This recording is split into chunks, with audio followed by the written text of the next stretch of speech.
C'est toujours dans le secteur de Cap-Découverte que j'ai pu admirer, sur ces immenses plaines, l'Arania requenei.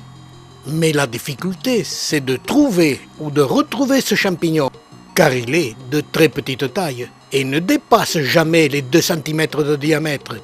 Et il est de couleur neutre comme celle des végétaux secs. Il est aussi classé comme comestible, mais sans grand intérêt.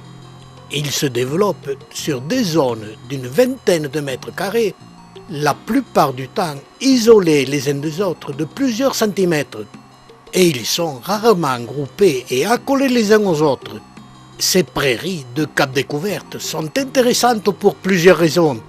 La première, le sol est composé de déchets miniers, où la végétation a de grosses difficultés pour s'implanter sur ces terres vierges, où il y a très peu d'humus. J'ai soulevé quelques petites mottes et le mycélium n'était présent que sur 1 à 2 cm d'épaisseur. Mais le plus intéressant pour ce champignon, c'est d'essayer de l'observer en transparence.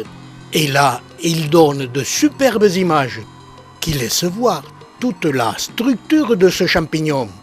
Et elle est magnifique.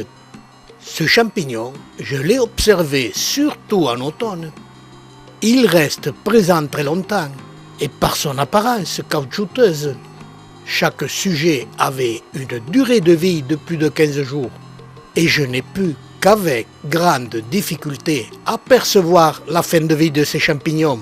Et sous les pluies intenses et continues pendant quelques jours, ils changeaient à peine de couleur. Mais les très petits trous nous le montrent.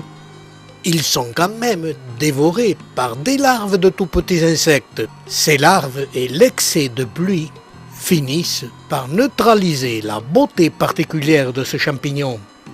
Comme leur vie est très longue et qu'ils prospèrent en fin de saison, j'ai attendu pendant des jours et des jours la fin de ce champignon. Il était toujours là et il résistait aux petites gelées matinales, sans que rien ne se passe, si ce n'est qu'il semblait être gelé à ses extrémités.